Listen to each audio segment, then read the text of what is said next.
Yang meriah, teriakan haleluya. Haleluya. Haleluya. Haleluya. Haleluya. Haleluya. Tuhanku dahsyat. Tuhanku dahsyat. Tuhanku luar biasa. Tuhanku luar biasa. Tangan, katakan kanan kiri. Tuhan kita dahsyat, Dia segalanya bagi setiap kita, saudara. Ya, saudara, kita sudah diberkati sekali lewat pujian penyembahan sehingga kita bisa merasakan hadirat Tuhan. Ya, bersyukur pada Tuhan karena senantiasa menyatakan hadiratnya. Siapa yang diberkati, saudara? Siapa yang diberkati? Beri tepuk tangan yang meriah. Lah, saudara, beberapa ya kalau ketemu tanya gimana perjalanan Holy Land Tour, maka kita akan lihat sedikit cuplikan ya Holy Land Tour atau kesaksian-kesaksian yang disampaikan. Setelah itu kita akan dengar firman Tuhan.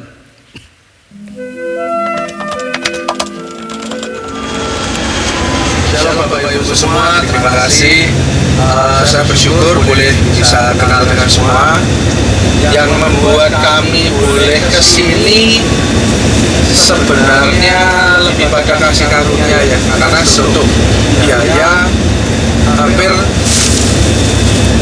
70% kita nggak keluar biaya, karena honor yang kita dapatkan dari perusahaan tiap tahun seringkali selalu dapat award. Kita dapat salah satu distributor terbaik. Yang mendasari saya dan istri berangkat adalah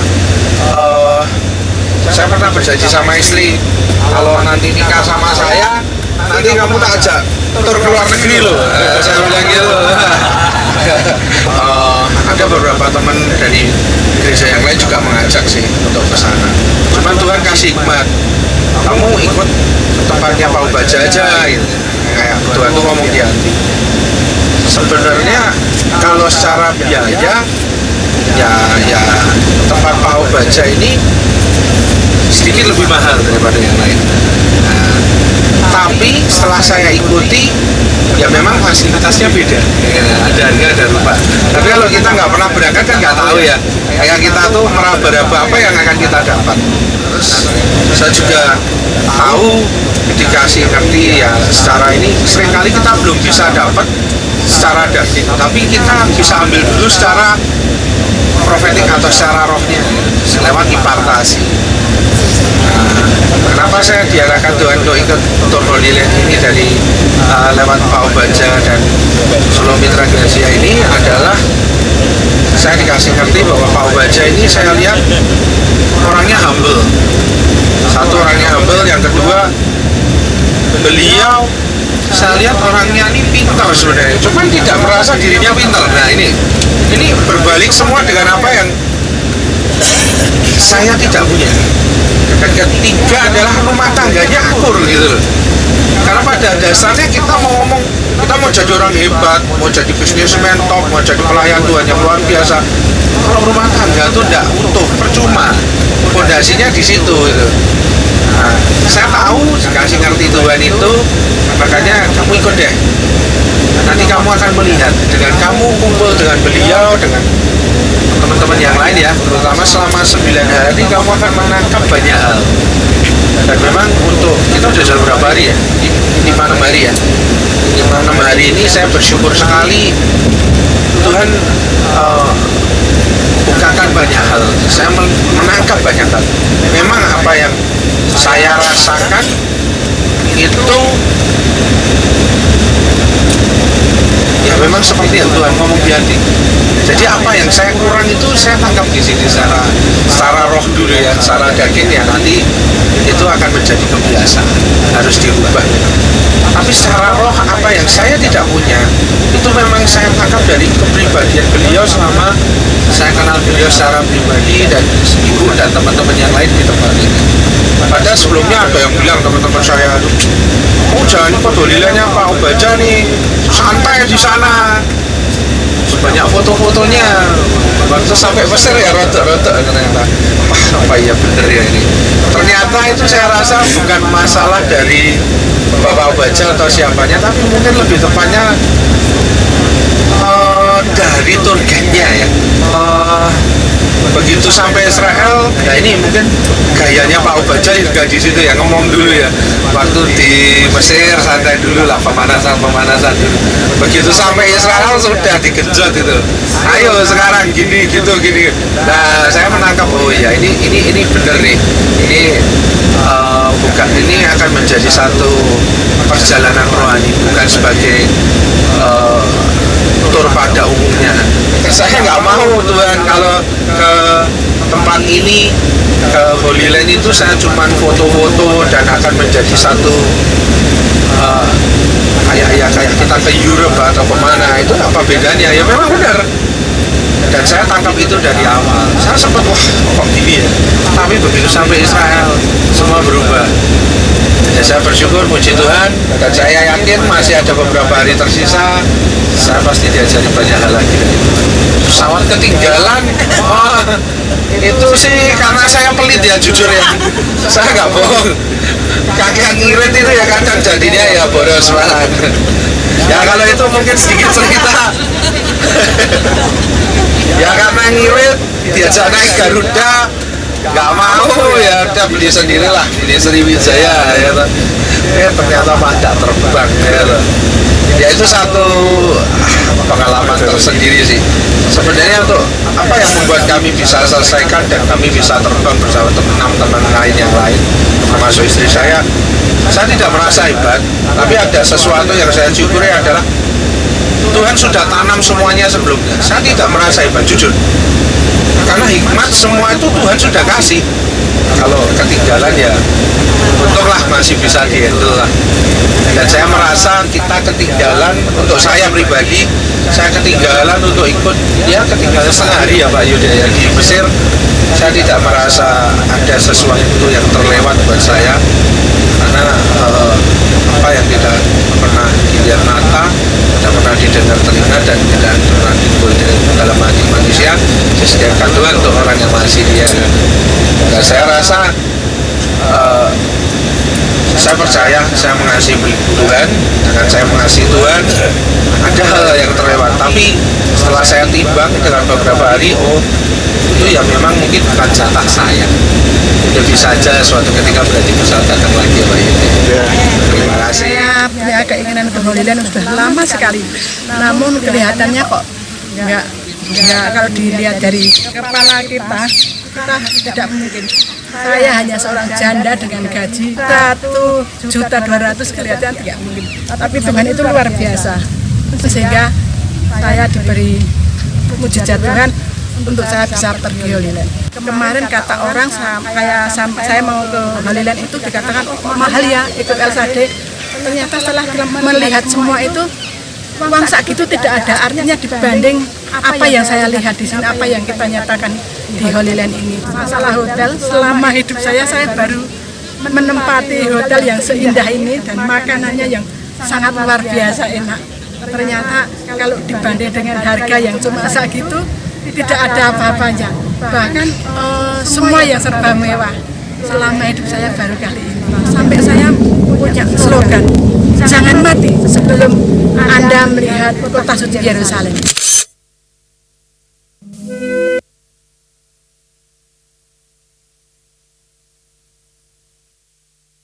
Haleluya. Sekali lagi beri tepuk tangan yang meriah. Sudah, itu cuplikan saja. Sekarang kita akan belajar firman Tuhan. Saya percaya hari ini kita akan sangat-sangat diberkati. Sekali lagi sangat bersyukur Tuhan terus berkarya dan terus Tuhan memimpin kita. Setiap tahun Tuhan beri saudara tema yang luar biasa. Tahun 2016 adalah tahun apa saudara? Tahun apa saudara? Kemenangan. Tahun apa saudara? Yang keras. Kemenangan. Sekali lagi tahun apa saudara? Kemenangan. Saya harap, saya percaya setiap kita bisa mengalami kemenangan, kemenangan, kemenangan, kemenangan, dan kemenangan. Bahkan seri khotbah ya untuk bulan ini juga luar biasa. My journey ya with Jesus, atau perjalananku dengan Yesus. Ada satu luar biasa sekali saat kita bisa sungguh-sungguh berjalan bersama Yesus, sungguh-sungguh berjalan bersama Tuhan kita. Ada yang luar biasa. Kita sudah belajar sesi pertama, kita sudah belajar sesi kedua. Sekarang kita akan belajar sesi ketiga, yaitu kekuatannya sempurna. Kekuatan siapa, saudara? Yaitu kekuatan Tuhan. Saat kita sungguh-sungguh berjalan bersama Yesus, maka kita bisa mengalami kuasa Tuhan itu sempurna terjadi dalam kehidupan kita, sempurna berkarya dalam kehidupan kita. Kita bisa mengalami kekuatan, kuasa yang daripada Tuhan bekerja secara sempurna, secara luar biasa. Dan itu sesuatu yang luar biasa, sehingga setiap kelemahan kita akan ditutup, saudara. Sehingga segala suatu kekurangan kita, ya kelemahan kita, dan segala yang tidak bisa kita lakukan, karena ada kekuatan Tuhan, karena ada kuasa Tuhan yang berkarya, sehingga kita bisa mengalami hal-hal yang dahsyat, hal-hal yang luar biasa dalam kehidupan kita, saudara. Sehingga sekalipun kita lemah, kita akan mengalami kekuatan yang luar biasa yang daripada Tuhan, sehingga kita sungguh-sungguh bisa diubah menjadi orang yang sungguh-sungguh dipakai Tuhan atau punya kekuatan Tuhan yang luar biasa. Saya akan awali pembacaannya dalam Hakim-Hakim pasal yang ke-6 ayat 11 sampai 15. Hakim-Hakim 6 ayat 11 mulai. Kemudian datanglah malaikat Tuhan dan duduk di bawah pohon terbantin di Ofra, kepunyaan Yoas orang Abiasar itu. Sedang Gideon anaknya mengirik gandum dalam tempat pemerasan anggur agar tersembunyi bagi orang Midian.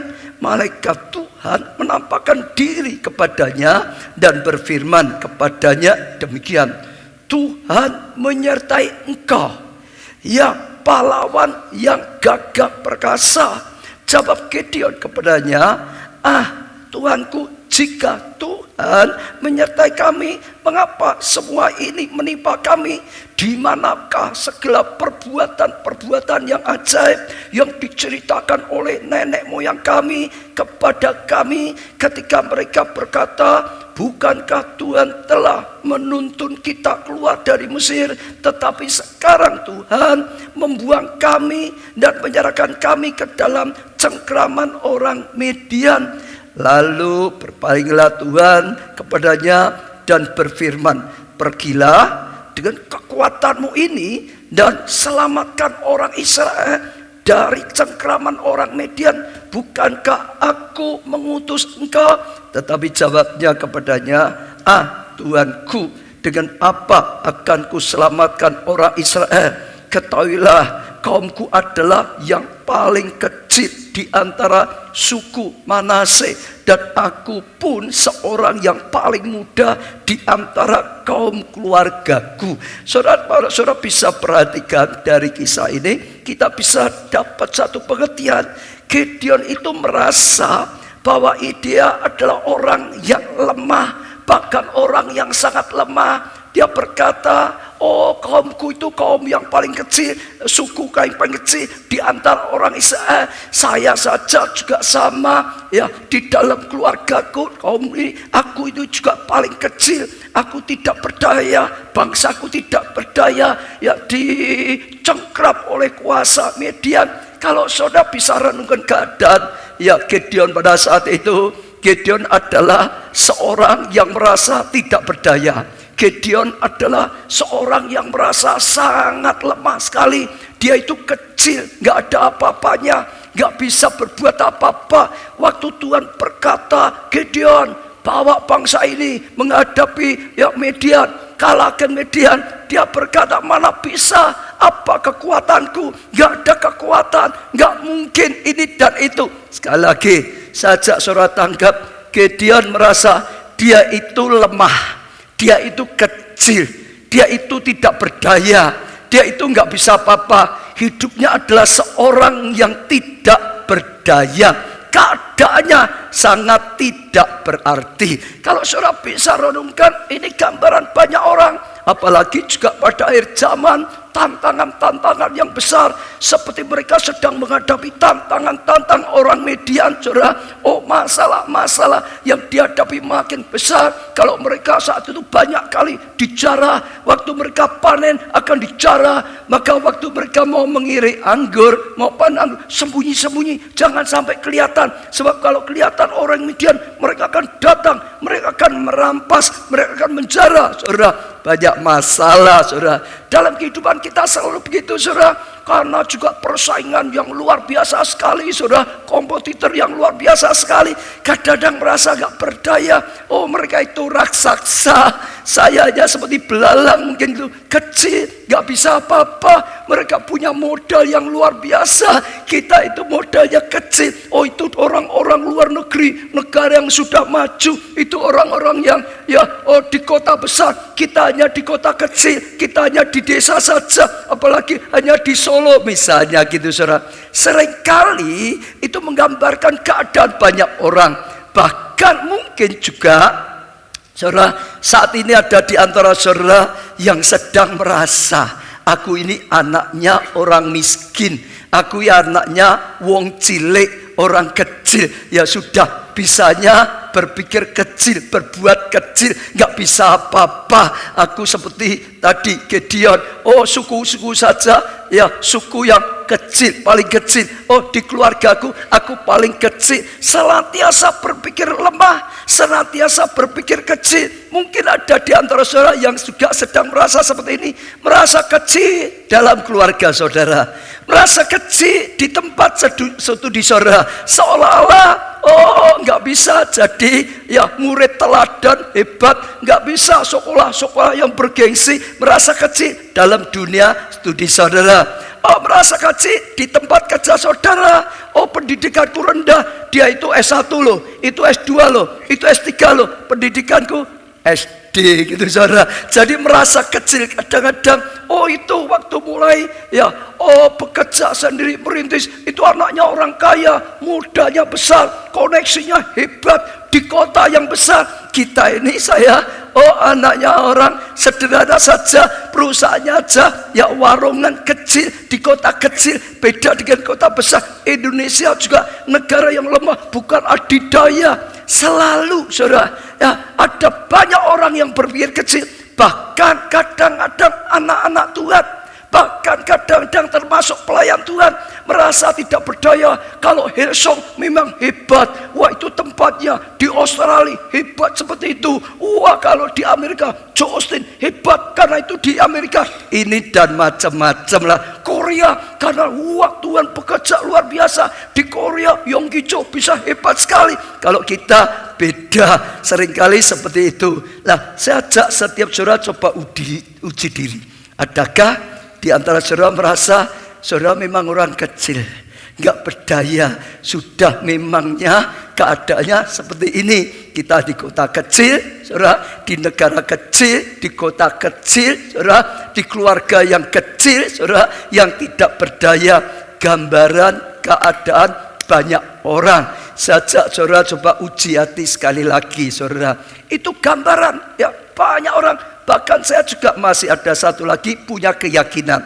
Pasti ada, bahkan kadang-kadang banyak yang sedang merasa lemah, tidak berdaya, yang merasa kecil, tidak bisa berbuat apa-apa. Kenapa?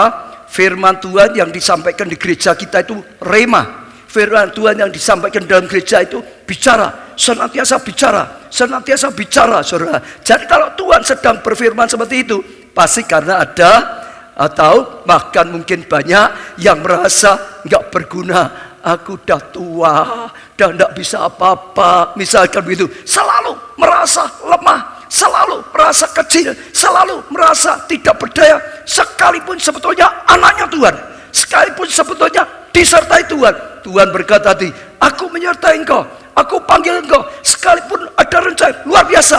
Tapi banyak orang, termasuk anak-anak Tuhan, bahkan mungkin saudara juga bisa merasa seperti Gideon. Kecil kekuatannya, sedikit kepandaiannya, kecil kesempatannya, dan tidak berdaya.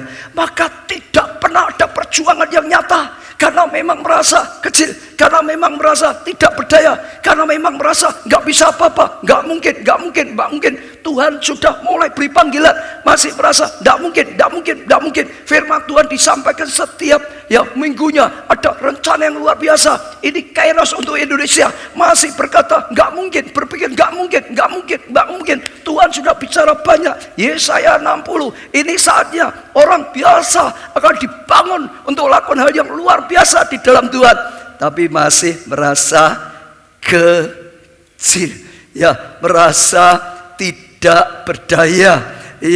Sekalipun kalau ada di antara saudara mengalami seperti itu, berbahagialah, karena hari ini firman Tuhan akan menjadi rema bagi setiap saudara. Sekalipun saudara merasa lemah, sekalipun saudara merasa kecil, sekalipun saudara merasa tidak berdaya selama ini, saya yakin firman Tuhan akan berbicara pada saudara, bukakan sesuatu bagi saudara, dan akan memberkati saudara, sehingga saudara akan diubah oleh Tuhan menjadi orang-orang yang dipakai secara luar biasa. Saudara akan lihat kemuliaan Tuhan yang luar biasa, karya Tuhan yang luar biasa. Yang tidak luar biasanya sudah dikasih tahu gitu, diam saja gitu saudara.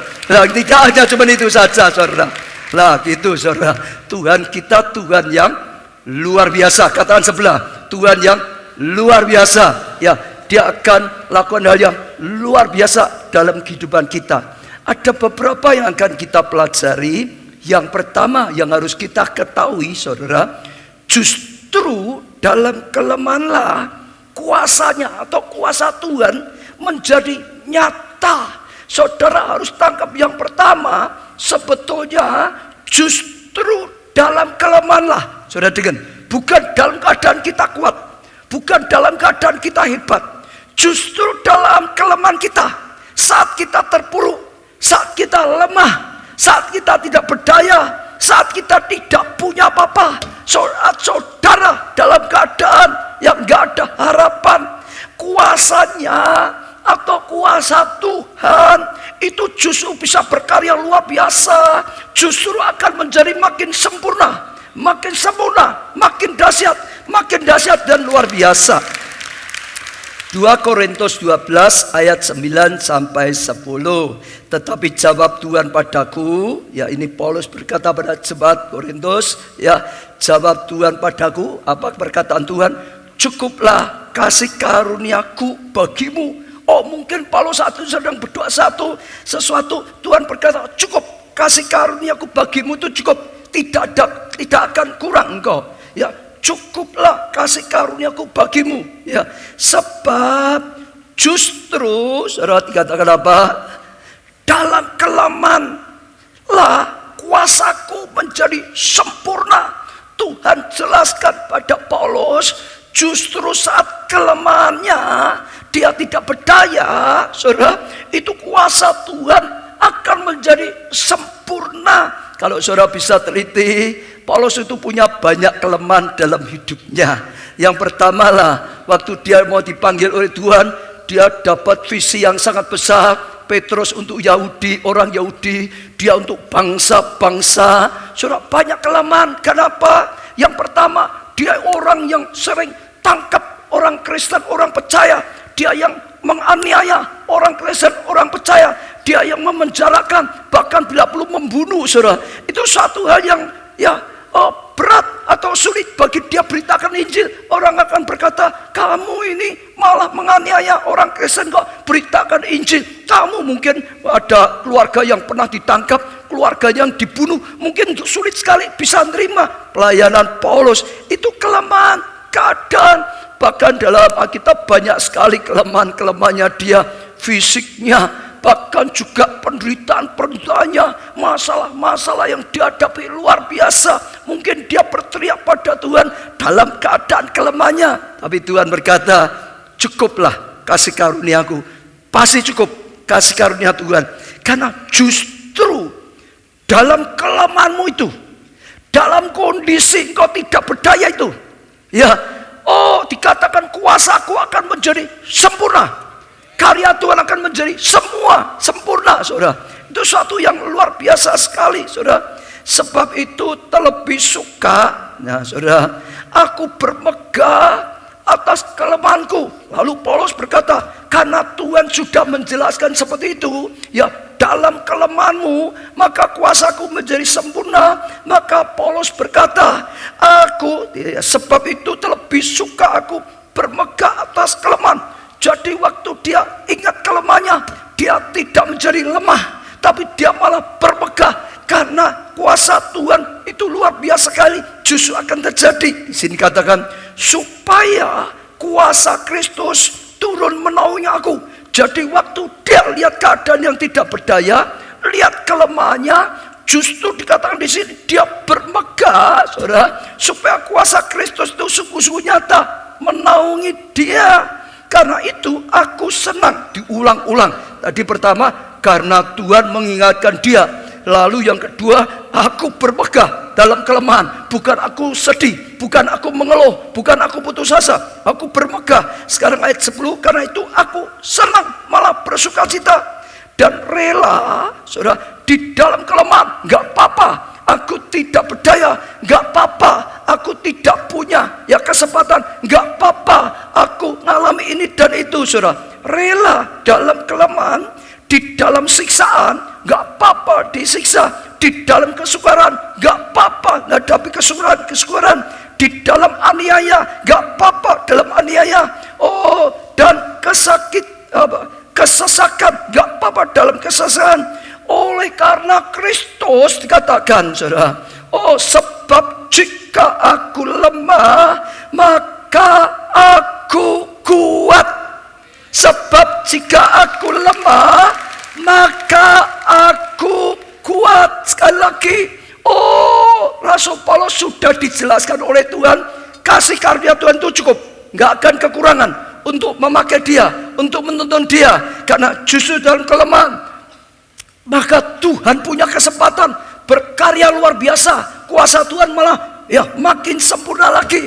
Maka dikatakan dia percaya pada Tuhan, dia bermegah atas kelemahannya. Sekarang bukan malu karena kelemahannya, malah bermegah. Memang aku dulunya gini, tapi Tuhan bisa melakukan hal yang luar biasa sekali. Dia justru senang menghadapi ini, rela menghadapi segala kekurangannya, saudara. Karena sekali lagi dia tahu, sebab jika aku lemah, maka aku kuat. Artinya karena kuasa Tuhan, kekuatan Tuhan akan menopang dia. Kekuatan Tuhan akan mendatangkan kasih karunia. Sekali lagi dalam berbagai kelemahannya, Rasul Paulus tetap bersuka cita dan bergantung penuh kepada Tuhan. Sebab ia tahu kuasa Tuhan menjadi sempurna. Saya percaya itu yang sedang disampaikan oleh Rasul Paulus. Kalau Rasul Paulus keadaannya hebat, keadaannya dan itu, dia tidak akan sungguh-sungguh datang pada Tuhan, sungguh-sungguh berharap pada Tuhan. Dia tidak akan sungguh-sungguh mengandalkan kekuatan. Dia akan bangkit sendiri, dia akan maju sendiri. Dia mampu kok, saudara, betul nggak? Dia akan melangkah dengan langkahnya sendiri. Dia tidak akan mengandalkan Tuhan karena dia mampu, tapi justru karena dia tidak berdaya, mendorong dia cari Tuhan, mendorong dia mengandalkan Tuhan, mendorong dia berjalan dalam Tuhan, mendorong dia menyerahkan dalam tangan Tuhan. Maka Tuhan yang berkarya, bukan lagi dia yang berkarya, Tuhan yang berkarya. Kuasa Tuhan menjadi nyata, kuasa Tuhan menjadi sempurna, karya Tuhan menjadi dahsyat, dan dia mengalami kedahsyatan Tuhan. Justru dalam kelemahan. Justru dalam apa? Kelemahan. Sekali lagi, saudara, justru dalam apa? Kelemahan, saudara. Maka dalam kelemahan datanglah pada Tuhan. Maka ia akan membuat kuasanya menjadi sempurna di dalam kehidupan saudara. Jangan putus asa. Jangan mengeluh. Jangan terus dalam keadaan tidak berdaya. Seperti Gideon, saudara, seperti Paulus. Justru saat saudara mengalami kelemahan, justru saat saudara mengalami tidak berdaya, justru tidak ada jalan keluar bagi saudara, justru saat saudara sudah tidak bisa mengatasi lagi, bahkan justru semua tidak bisa mengatasi lagi. Saudara, itu kesempatan kita datang pada Tuhan. Ada dorongan kita datang pada Tuhan. Itu kesempatan kita mengandalkan Tuhan. Itu kesempatan Tuhan berkarya. Karena kita angkat tangan, maka Tuhan yang turun tangan. Itu kesempatan kuasa Tuhan dinyatakan, kasih karunia Tuhan dinyatakan, anugerah Tuhan dinyatakan secara luar biasa.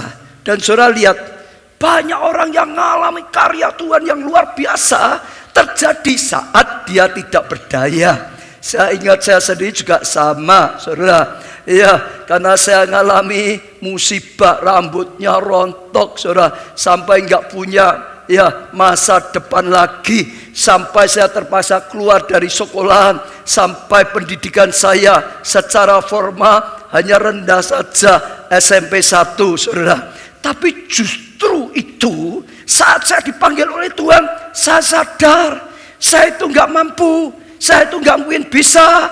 Dan Tuhan teguhkan, ya engkau memang nggak mampu, tapi kalau engkau mau terima panggilanku, aku yang memberi kemampuan, aku yang akan nuntun kamu, aku yang akan berkarya di tengah kamu, aku yang berkarya, aku yang berkarya. Itu membuat suku-suku saya cari Tuhan, itu membuat suku-suku mengandalkan Tuhan, bukan mengandalkan kekuatan. Memang nggak punya kok, kemampuan nggak punya kok. Saya secara formal SMP 1, saya nggak sekolah teologi, saya tahu kok, saya nggak mampu kok. Saya tidak dipersiapkan dari pendeta, nggak ada sesuatu yang bisa diandalkan, nggak ada sesuatu yang bisa dibanggakan, betul? Hanya bisa bersandar pada Tuhan, hanya bisa berharap pada Tuhan, hanya bisa berserah pada Tuhan, hanya bisa taat pada Tuhan. Saat berseru pada Tuhan, saat belajar mendengar, saat belajar taat pada Tuhan, itulah kesempatan Tuhan berkarya. Itulah kesempatan Tuhan lakukan mujizat. Itulah kesempatan Tuhan lakukan hal yang besar. Betul? Dan hasilnya justru orang kagum. Kok bisa ya? Pendidikan rendah kok bisa ya? Tuhan pakai juga seperti itu. Betul nggak, saudara? Kok bisa ya? Orang yang sebenarnya sudah nggak punya harapan, nggak punya masa depan, kok bisa ya dipakai seperti itu? Justru kelihatan.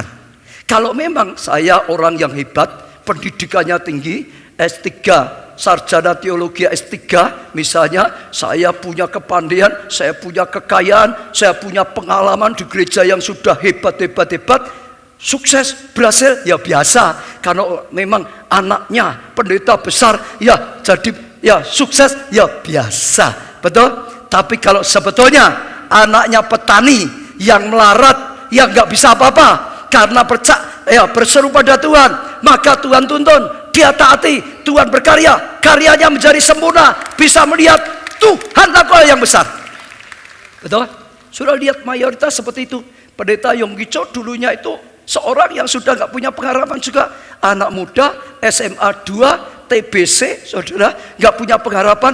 Dokter bahkan sudah berkata umurnya tinggal berapa bulan lagi, maka disuruh pulang, nggak usah di rumah sakit lagi. Dulunya mondok rumah sakit, nggak usah. Sekarang mau makan apa boleh, hanya tinggal tunggu waktunya kok. Sudah nggak ada harapan, nggak berdaya.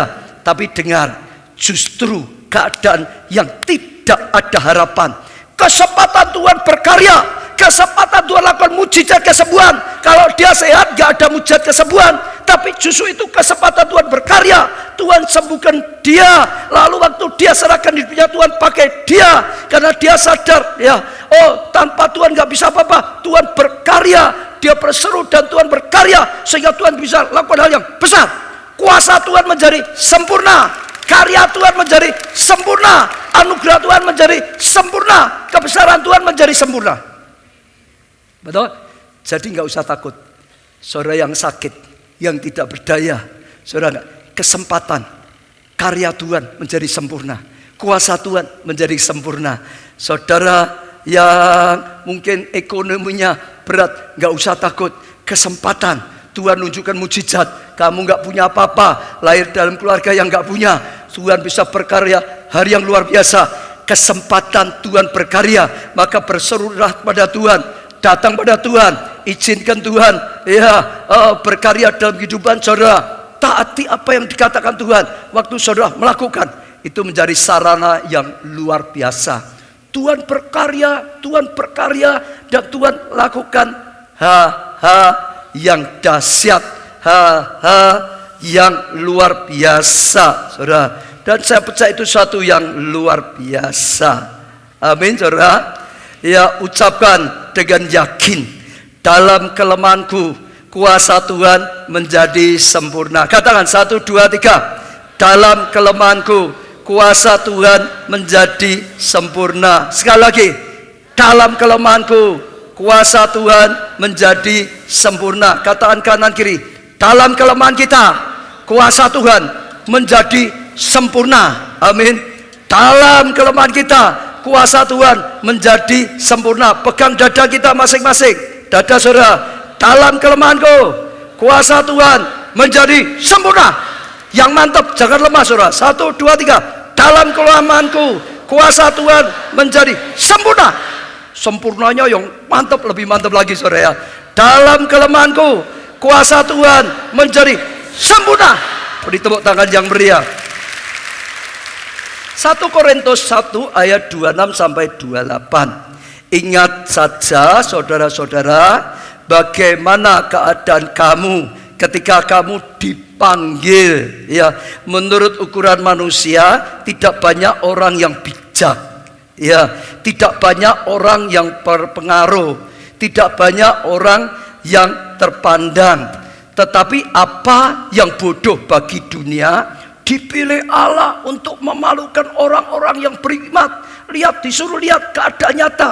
Jemaat Korintus disuruh lihat, dulu waktu kamu belum dipakai oleh Tuhan, pada awal kamu akan dipakai Tuhan.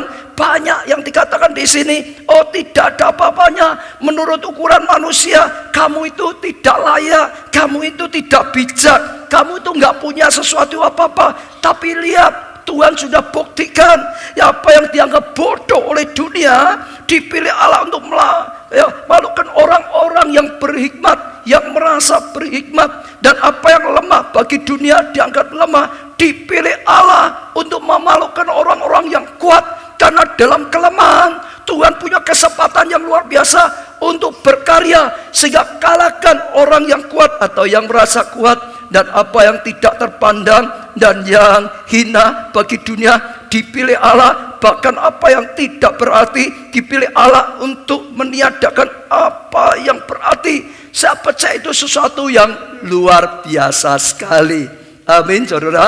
Amin saudara. Saya cerita secara sepintas lah. Ya, pernah salah satu presiden Korea, Lee Myung-bak, yang sebelumnya ini saudara, dulunya keluarga yang sangat miskin sekali, dikatakan dia harus kerja keras, dia harus banting tulang saudara, ya, untuk mencukupinya. Mungkin ada beberapa sejak kecil dia harus bergelut dengan kekurangan dan kelaparan. Lanjutkan lagi saudara, ya, jangankan untuk jajan, jangan jajan kok bingungi jajan. Uang saku jangan ribut. Ada orang sudah diberi uang saku marah-marah, kok sidik uang sakunya.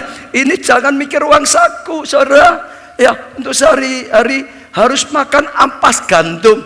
Makannya itu makan ampas gandum saudara, untuk membantu keuangan keluarganya. Ia harus menjadi apa? Penjual es keliling. Dia sejak kecil harus jualan es keliling di jalan saudara. Ini luar biasa. Lanjutkan lagi apa? Dalam segala kelemahannya, ia pegang janji firman Tuhan untuk masa depan. Imannya terus bangkit dan ia tidak berputus asa. Terus untungnya dia tidak berputus asa. Otaknya yang encer dan semangat juang tinggi membuatnya ia menempuh pendidikan tinggi universitas. Itu pun dengan biaya didapatnya dari apa? Bekerja nyapu jalan saudara. Ada yang sudah bisa sekolah, anaknya orang kaya, sekolah saja malah masih malas belajar. Ini sekolah harus biaya sekolah yang sendiri. Dengan cara gimana? Nyapu di jalan saudara. Ada pelayan Tuhan nyapu saja malu saudara. Kadang-kadang dia harus mengalami banyak kelemahan seperti itu. Tapi luar biasa, sekali lagi, waktu dia percaya pada Tuhan, Tuhan berkarya justru dalam kelemahannya. Tuhan bukakan jalan, dan singkat cerita akhirnya Tuhan bisa angkat dia. Oh, Tuhan bisa berkarya justru sempurna. Waktu dia tidak ada yang diharapkan, dia mengharapkan pada Tuhan, dia berseru pada Tuhan, Tuhan diizinkan berkarya. Akhirnya bisa menjadi presiden Korea saudara, tahun 2008 sampai 2013. Karena justru dalam kelemahannya kuasa Tuhan menjadi sempurna. Justru dalam kelemahannya kuasa Tuhan menjadi sempurna. Justru dalam kelemahan saudara dan saya, kuasa Tuhan bisa menjadi sempurna. Amin. Amin. Ada satu mungkin kalau ini dikeluarkan, saya belum hafal, baru. Iya, perempuan menteri keuangan di Inggris. Ya, coba dikeluarin. Ya, saudara, ini orangnya ya. Saudara, seorang anak haram. Anak apa, saudara? Anak haram loh, saudara. Dia ngomong sendiri itu anak haram. Tidak tahu siapa ayahnya. Jadi sampai dia jadi menteri saja nggak tahu kok siapa ayahnya. Nggak ada. Ya, saudara. Ibunya pun bisu tuli dan sangat miskin. Ibunya itu bisu dan tuli, saudara. Nggak tahu ada nggak saudara yang lebih berat keadaannya dari dia. Sudah anak haram, ibunya bisu tuli, miskin, nggak punya apa-apa. Ibunya diperkosa hingga hamil, hingga ASI lahir tanpa mengetahui siapa ayahnya. Dia lahir itu karena ibunya yang bisu tuli diperkosa dan ayah mengandung, lahirlah dia. Nggak punya bapak sampai ya dia jadi menteri pun nggak tahu. Lanjutkan lagi. Dalam umur yang masih sangat muda, ASI terpaksa bekerja keras sebagai buruh kasar di sebuah pergumulan kapas untuk menyambung hidup bersama dengan ibunya. Jadi terpaksa kerja, saudara, kerja kasar, dikatakan jadi buruh kasaran. Oh, saudara, di perkebunan itu angkat-angkat, petik-petik gitu, saudara. Ya, jadi ya, oh, buruh kasaran. Lanjutkan. Ada yang dimasukkan jadi pegawai toko saja malu, ya, saudara. Dalam keterbukaannya ia pun bergumul pada Tuhan dan Tuhan memberikan kekuatan bahwa rencana Tuhan atas ya bukan karena kecelakaan melainkan hari depan yang penuh pengharapan. Ini firman Tuhan. Saudara masih ingat, rancanganku kata Tuhan bukan rencana kecelakaan, penderitaan, tapi hari depan yang penuh dengan pengharapan. Dia percaya ya saudara, Tuhan itu punya rencana seperti itu. Lanjutkan lagi. Iya. Dari perjumpaannya dengan firman Tuhan, ia bangkit, ya berjuang, kerja keras, ya ulatan. Akhirnya Asis Taylor, ya Morton berhasil menjadi menteri keuangan Amerika pada zaman Presiden Jimmy Carter. Tanda tangannya ada di uang kertas US dollar selama 3 tahun. Nggak tahu ini apa ini ya saudara, saya nggak jelas. Pokok sampai tanda tangannya dia itu, ya di uang dolar itu tertulis di situ, saudara. Karena dia jadi menteri keuangan saat itu. Ini anak haram, anak seorang ibu yang bisu, seorang ibu yang tuli, seorang ibu yang sangat miskin, saudara, yang tidak berdaya, nggak bisa apa-apa, sejak kecil harus jadi buruh kasaran, saudara. Tapi luar biasa, saat dia menyadari itu kesempatan Tuhan berkarya, dia berjuang, Tuhan bisa berkarya sepenuhnya. Tuhan bisa bawa dia sepenuhnya. Yang tidak mungkin jadi mungkin. Orang biasa dibangun menjadi luar biasa dalam Tuhan. Tuhan bisa berkarya luar biasa. Karena dalam kelemahannya kuasa Tuhan menjadi sempurna. Karena dalam kelemahan kita kuasa Tuhan bisa menjadi sempurna. Asal kita pakai kelemahan kita untuk menyadarkan butuh Tuhan, datang pada Tuhan, membuat kita mengandalkan Tuhan, bukan mengandalkan kekuatan kita. Tuhan berkarya, Tuhan akan kuasa, Tuhan akan mujizat. Saya ingin aplikasikan pada saudara, saudara yang selama ini merasa nggak berdaya. Sampai saat ini, jangan terus pasrah nasib. Dengar, jangan terus pasrah nasib. Memang anak wong cilik kok, ya memang pendidikan kok rendah kok. Ya memang nggak punya kesempatan kok di kota Solo, kota kecil. Apalagi saudara yang lebih pinggir lagi, Karanganyar Pak, bukan Solo. Ya dah, mungkin ada lagi. Oh di Ndawung Pak, di ini dan itu. Saudara dengar sekali lagi, justru dalam kelemahanmu, kuasa Tuhan bisa makin sempurna. Jangan mapan dengan kelemahan. Saya ulangi, jangan mapan dengan kelemahan. Arahkan pada Tuhan, membuat saudara cari Tuhan, membuat saudara mengandalkan Tuhan, buat saudara taat pada Tuhan. Tuhan akan bawa saudara, Tuhan akan bisa berkarya, saudara akan lihat kebesaran Tuhan. Sebab dalam kelemahanmu justru kuasa Tuhan bisa berkarya makin sempurna, makin hebat, makin dahsyat. Demikian juga dengan bangsa kita. Jangan mikir bangsa kita bangsa yang gak berdaya. dalam kelemahan kita. Memberi kesempatan Tuhan berkarya. Bawa bangsa kita pada Tuhan. Andalkan Tuhan, bukan kita. Maka Tuhan punya kesempatan berkarya. Izinkan saudara dan saya dipakai oleh Tuhan. Kita akan lihat kuasa Tuhan nyata. Kemuliaan Tuhan dinyatakan luar biasa. Karya Tuhan bekerja luar biasa. Karena kita serahkan Tuhan. Kita angkat tangan. Tuhan yang turun tangan. Tuhan yang berkarya. Dan itu kedahsyatan Tuhan. Amin. Yang kedua, mengalami terobosan iman adalah kunci mengubah kelemahan menjadi kekuatan. Bagaimana bisa mengubah kelemahan menjadi kekuatan? Tuhan berkarya luar biasa, yaitu mengalami terobosan iman. Katakan saudara, mengalami apa saudara?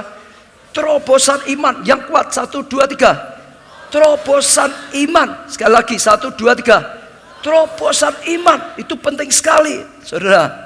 Iya, bukan hanya sekedar punya iman, tapi terobosan iman yang harus saudara tangkap. Garis bawahi juga kata-kata terobosan. Ya, Hakim-Hakim 6 ayat 16-24 saudara. Berfirmanlah Tuhan kepadanya, tetapi akulah yang menyertai engkau, sebab itu engkau akan memukul kalah orang Midian itu sampai habis. Tadinya ya Gideon berkata, aku tidak berdaya, bangsa kami tidak berdaya, nggak bisa apa-apa. Oh, bahkan juga aku, kaumku adalah kaum yang paling kecil. Aku juga paling kecil dalam keluarga. Lalu kalau saudara bisa perhatikan, Tuhan mulai membangun dulu imannya. Tuhan mulai membangun dulu imannya, supaya Gideon bisa dipakai oleh Tuhan dari kelemahannya. Oh, mengalami kuasa Tuhan yang luar biasa. Dibangun yang pertama adalah imannya. Tuhan berkata, tetapi akulah yang menyertai engkau. Engkau memang kecil, engkau memang tidak bisa berbuat apa-apa, engkau memang lemah, bangsamu memang lemah, memang kalah dengan Midian. Oh, tetapi akulah yang menyertai engkau, sebab itu engkau akan kalah orang Midian. Jadi memang engkau lemah, tapi aku menyertai engkau. Tapi Tuhan menyertai engkau, tapi Tuhan memberkati engkau. Tuhan lakukan kuasanya, maka engkau akan menang. 2016 akan jadi menang. Kasih karunia Tuhan akan menjadi luar biasa. Nah, kalau saudara perhatikan, imannya masih belum saudara, maka jawabnya padanya, jika sekiranya aku mendapat kasih karunia di matamu, maka berikanlah kepadaku tanda bahwa engkau sendirilah yang berfirman padaku. Dia masih cari peneguhan. Betulkah Tuhan yang bicara padaku? Jangan kiranya pergi dari sini sampai aku datang padamu, membawa persembahanku dan meletakkan di mezbahmu. Saudara, karena biasanya setiap orang kalau mau menghadap Tuhan, saudara baca semua perjanjian lama, pasti membawa persembahan bagi Tuhan. Waktu Tuhan menjumpai Abraham, Abraham juga berkata seperti ini, kalau engkau malaikat Tuhan, kau Tuhan, aku akan pulang dulu, izinkan aku mengolah persembahan dulu untuk dipersembahkan. Dia ini melakukan yang sama dan meletakkan di hadapanmu firman-Nya, aku akan tinggal sampai engkau kembali. Masuklah Gideon ke dalam, lalu mengolah seekor anak kambing dan roti yang tidak beragi dari segala tepung. Ditaruhnya daging itu ke dalam bakul dan kuahnya di dalam periuk. Dibawanya itu kepadanya di bawah pohon tarbantim. Lalu disuguhkannya. Berfirmanlah malaikat Allah padanya, ambillah daging dan roti yang tidak beragi itu, letakkanlah di atas batu ini dan curahkan kuahnya. Maka diperbuatlah demikian. Malaikat Tuhan mengulurkan tongkat yang ada di tangannya, dengan ujung disinggungnya daging dan roti itu. Maka timbullah api dari batu itu dan memakan habis daging dan roti itu. Kemudian hilanglah malaikat Tuhan itu dari pandangannya. Kalau saudara bisa perhatikan, pertama Tuhan menguatkan dengan perkataannya, lalu Tuhan mulai menunjukkan dirinya. Tuhan mulai menyatakan dirinya bahwa itu sungguh-sungguh malaikat Tuhan yang sedang berkarya. Persembahannya diterima, tongkatnya menyentuh, lalu dibakar habis, diterima oleh Tuhan. Saudara, lalu ayat 22 saudara perhatikan, mulai mengerti Gideon ini. Maka taulah Gideon mulai sadar, mulai tahu bahwa itulah malaikat Tuhan. Sekarang dia tahu ini Tuhan yang sedang bicara sungguh-sungguh. Lalu katanya, celakalah aku, Tuhanku Allah, sebab memang telah kulihat malaikat Tuhan dengan berhadapan muka. Karena kalau Tuhan gak berkenan. Zaman dulu orang takut, bangsa Israel takut bisa mati karena mereka penuh dengan dosa. Tuhan itu Maha Kudus. Ayat 23. Tetapi firman Tuhan kepadanya, selamatlah engkau. Tuhan teguhkan lagi, engkau melihat aku, engkau tidak akan celaka, engkau akan selamat. Dikatakan, selamatlah engkau, jangan takut, engkau tidak akan mati. Diteguhkan lagi oleh Tuhan. Justru Tuhan sedang datang, justru Tuhan sedang memberi panggilan, justru Tuhan sedang memberikan rencananya, menyampaikan rencananya luar biasa. Tuhan kuatkan lagi imannya. Saudara, kalau saudara bisa perhatikan ayat 24, lalu Gideon mendirikan mezbah di sana bagi Tuhan. Lalu didirikan mezbah bagi Tuhan. Saudara, nyembah Tuhan dan menamainya Tuhan itu keselamatan. Dia mulai teriakkan sesuatu yang luar biasa. Dia mendirikan mezbah, lalu menamai mezbah itu, Tuhan itu menyelamatkan. Tadi kalau saudara baca di awalnya, Tuhan tidak menyertai kita, Tuhan biarkan kita dijarah oleh Midian. Tuhan membiarkan kita supaya sengsara, kita bisa binasa. Sekarang berubah, dia sedang mengalami terobosan iman. Perkataannya mulai berubah, pikirannya mulai berubah. Saudara, dia sekarang bangun mezbah, percaya Tuhan bertata, percaya Tuhan sedang mendengar, percaya Tuhan mendengar persembahannya. Bahkan mulai saudara mengatakan Tuhan itu keselamatan, Tuhan itu memberi keselamatan, Tuhan itu memberi tolongan, Tuhan itu gunung batuku, Tuhan itu tanduk kemenanganku, Tuhan itu segalanya. Saudara, Tuhan itu penolong yang sejati. Beri tepuk tangan yang meriah. Mezbah itu masih ada sampai sekarang, saudara. Dan itu satu yang luar biasa. Kalau saudara bisa perhatikan, saat itu yang pertama dilakukan oleh Tuhan supaya Gideon yang lemah bisa jadi pahlawan yang gagah perkasa, bisa dipakai Tuhan dengan luar biasa. Kuasa Tuhan bisa mengalir dengan dahsyat, sempurna dalam hidupnya. Gideon dibuat yang pertama mengalami terobosan iman. Saudara katakan, mengalami apa? Terobosan iman. Saudara, sekali lagi, mengalami apa? Terobosan iman. Adakah iman dalam hatinya Gideon? Saudara dengar, Gideon itu orang beriman. Dia percaya Tuhan Allah. Dia percaya, betul enggak? Orang Yahudi semua percaya, orang Kristen semua percaya Tuhan itu ada, Yesus Tuhan ada. Tapi hatinya enggak punya iman. Tuhan menyertai mereka enggak ada. Tuhan memang ada, Tuhan memang kuasa, tapi enggak punya iman. Tuhan menyertai, enggak punya iman. Tuhan punya rencana yang besar, enggak punya iman. Tuhan akan pakai dia luar biasa, enggak punya. Hanya punya imannya, Tuhan ada, Tuhan Maha Kuasa. Jadi orang Kristen percaya itu Gideon sama. Dia Tuhan itu ada. Hanya Tuhan itu enggak seperti yang diceritakan nenek moyang kita. Wah, mujizat di Mesir ini. Nyatanya ini kita menderita. Nyatanya ini kita kalah. Nyatanya ini kita tidak berdaya. Nyatanya Tuhan diam saja. Dia enggak punya iman. Tuhan itu punya rencana yang luar biasa. Hanya sekedar punya iman, tapi tidak punya iman yang besar. Belum pernah mengalami terobosan iman. Ini yang saya maksudkan. Iman biasa saja nggak bisa memindahkan gunung. Iman biji sesawi yang dikatakan yang bisa memindahkan gunung. Iman kecil dulunya harus bertumbuh, harus bertumbuh, harus bertumbuh sampai iman biji sawi jadi besar, lebih besar dari sesawi yang lain, lebih besar dari orang lain. Bahkan akhirnya bisa menjadi pohon. Artinya yang tidak masuk akal berani percaya. Sesawi kok pohon, sesawi kok jadi pohon. Itu mujizat.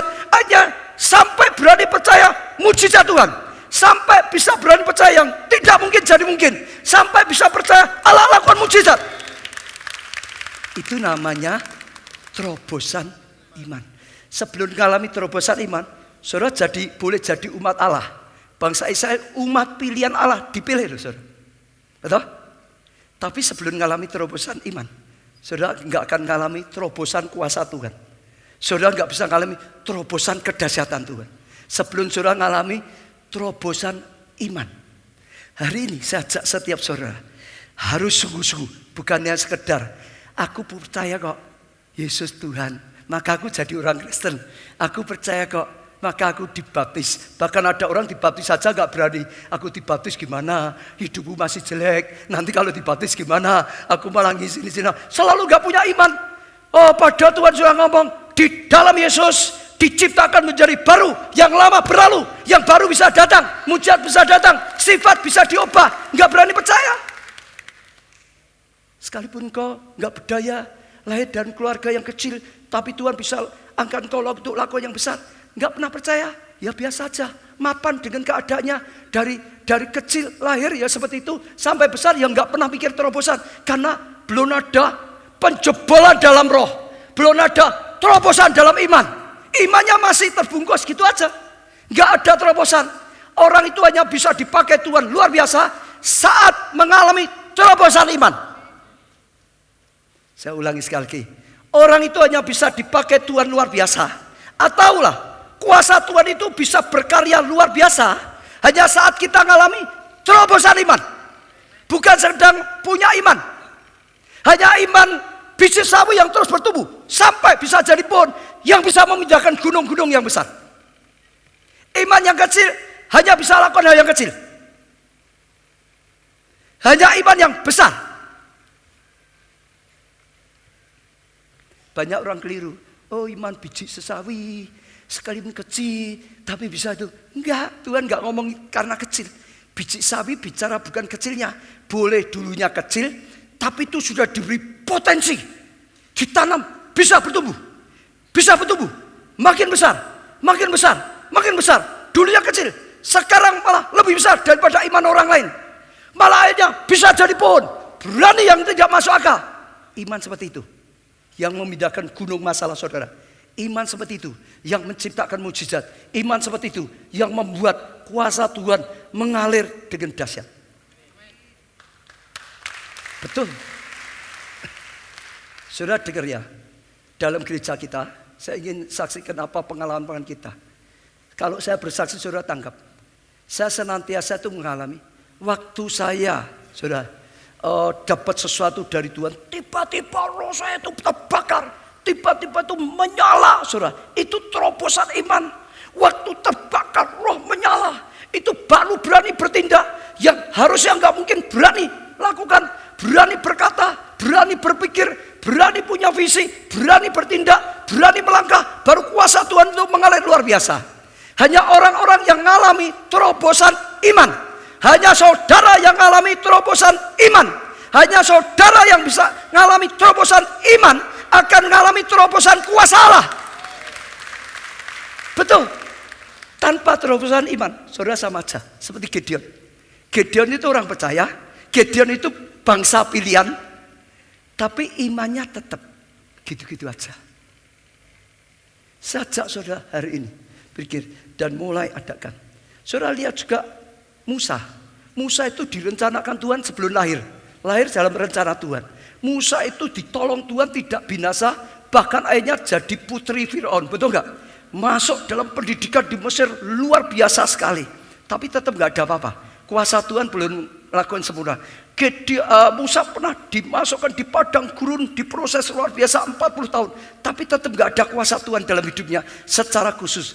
Sampai satu hari dia lihat semak menyala. Dan saat itu dia mulai mengalami perjumpaan dengan Tuhan. Dan Tuhan mulai menyatakan seperti Gideon. Dan saat itu roh Musa menyala. Roh Musa terbakar seperti semak itu. Dia mengalami terobosan iman. Setelah dia mengalami terobosan iman, penakut jadi pemberani. Dulu dia melarikan dari Mesir ke padang gurun. Sekarang dia berani dengan roh yang menyala kembali ke Mesir. Kembali nemui Firaun. Dulu sembunyi, jangan sampai ketahuan. Sekarang kembali, dia nyatakan kuasa Tuhan. Kuasa Tuhan mengalir. Kuasa Tuhan mengalir. Mujizat Tuhan mengalir. Dia bisa dipakai melakukan hal yang besar. Betul? Murid-murid Yesus satu lagi.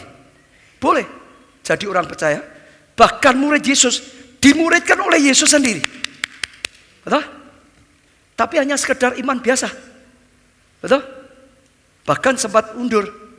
Yesus bangkit, dipulihkan imannya, disuruh banyak doa, dan akhirnya saudara Pentakosta terjadi.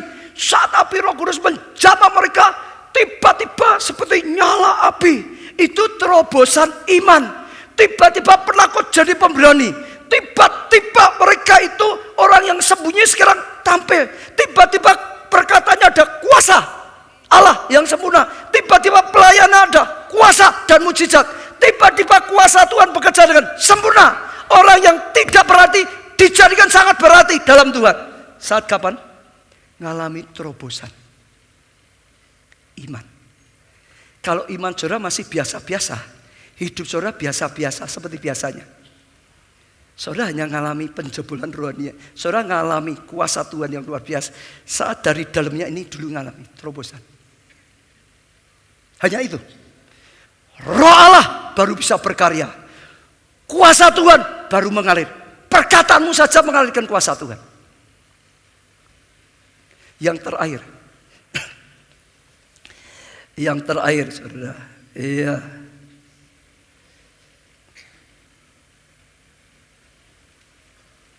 Rahasia mengalami terobosan iman adalah encounter. Encounter itu perjumpaan dengan Yesus, dengan Tuhan dan firman-Nya. Saudara ingat, bagaimana caranya kita bisa mengalami terobosan iman? Yaitu saat kita mengalami perjumpaan dengan Tuhan, encounter dengan Tuhan, dan encounter dengan firman-Nya. Firman Tuhan, mengalami perjumpaan, pembukaan dari firman-Nya. Roma 10 ayat 17 dikatakan, jadi iman timbul dari pendengaran, dan pendengaran oleh apa? Firman Kristus. Waktu mendengar firman Kristus, waktu mengalami perjumpaan, dapatkan arti yang sesungguhnya dari firman Kristus, tiba-tiba menyala. Waktu mengalami, saudara, perkataan secara rema pribadi, tiba-tiba roh kita menyala. Dan saya percaya itu sesuatu yang luar biasa sekali. Kalau saudara bisa perhatikan, Gideon mengalami hal ini, saudara, luar biasa. Saya bacakan dulu Roma 1 ayat 16. Sebab aku mempunyai keyakinan yang kokoh dalam Injil, karena Injil adalah kekuatan Allah yang menyelamatkan setiap orang yang percaya, pertama-tama orang Yahudi tetapi juga orang Yunani. Dia tahu dalam Injil itu ada kuasa Tuhan yang luar biasa. Saat kita mengalami perjumpaan dengan Injil, saat kita mengalami perjumpaan dengan firman, saudara, perjumpaan dengan Tuhan, perjumpaan dengan firman, artinya saat kita mengalami perjumpaan dengan Tuhan dan mendengar perkataan Tuhan, itu rema. Firman yang dijadikan rema, firman yang diucapkan Tuhan khusus untuk kita. Saat itulah terobosan yang luar biasa. Saudara perhatikan dulu Gideon. Gideon itu kapan? Rohnya terbakar. Kalau saudara baca tadi, dia mengalami perjumpaan dulu dengan Tuhan. Dia sampai mengerti, Tuhan menunjukkan, ini aku, tongkatnya tadi. Ini Tuhan. Lalu dia mengalami perjumpaan dengan firman. Firman-Nya yang berkata, bangkit Gideon. Aku menyertai kau Gideon. Aku perintahkan kau Gideon. Bawa bangsa ini, hadapi Midian. Kalahkan Midian. Aku menyertai kau Gideon. Aku akan memberi kemenangan padamu. Dia mengalami perjumpaan dengan Tuhan dan perjumpaan dengan firman Tuhan. Perkataan Tuhan, rencana Tuhan. Dia menemukan rencana Tuhan, perkataan Tuhan, rema untuk dia. Saat itulah rohnya menyala-nyala. Saat itulah rohnya terbakar-bakar. Saat itulah dia berani bangkit. Saat itulah dia berani bergerak. Saat itulah dia berani lakukan hal yang luar biasa. Kuncinya mengalami encounter atau mengalami perjumpaan dengan Tuhan dan firman-Nya. Sajak setiap saudara dalam ibadah seperti ini, jangan yang sekedar datang kebaktian biasa minggu. Carilah Tuhan. Tuhan berkata, siapa yang mencari akan mendapat aku. Datang ke gereja memang untuk cari Tuhan, bukan hanya sekedar ya karena jadi orang Kristen minggu rutinitas. Jangan, cari Tuhan, hati yang lapar dan haus. Tadi waktu penyembahan saya berusaha, kita itu mulai belajar hampiri Tuhan sampai mengalami perjumpaan dengan Tuhan, sampai ada perkataan ilahi, firman Tuhan. Perkataan ilahi itu firman Tuhan, saudara. Ada rema. Sekali saudara mendapatkan, roh saudara akan mengalami kebangunan rohani. Oh saudara, iman saudara akan mengalami terobosan yang besar. Saudara akan menyala-nyala. Saudara tidak akan biasa. Saat itulah kuasa Tuhan mengalir, pengurapan mengalir, kedahsyatan Tuhan mengalir, mujizat Tuhan mengalir, berkat Tuhan mengalir. Oh, kasih karunia Tuhan mengalir secara luar biasa. Ikut Tuhan, jangan hanya sekedar ikut Tuhan, Carilah Tuhan.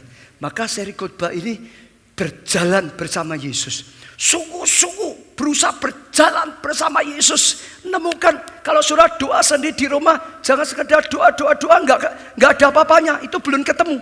Sampai saudara dalam roh saudara ngalami perjumpaan dengan Tuhan. Sampai saudara mendengar Tuhan mengucapkan sesuatu. Itu perkataan Tuhan. Itu rema. Begitu saudara dapat rema seperti itu, tadi saya katakan, begitu saya dapat rema, langsung terobosan iman. Terobosan iman akan diikuti terobosan perkataan, terobosan tindakan, terobosan kuasa Tuhan, terobosan mujizat, terobosan berkat Tuhan. Saya beri contoh waktu mau beli gedung Biskup Setar. Kita lemah, tidak berdaya, nggak punya uang. Kita sudah, nggak punya uang, mau apa lagi? Kalau nggak punya ya nggak. Tapi saya berkata pada semua, tunggu, cari Tuhan dulu.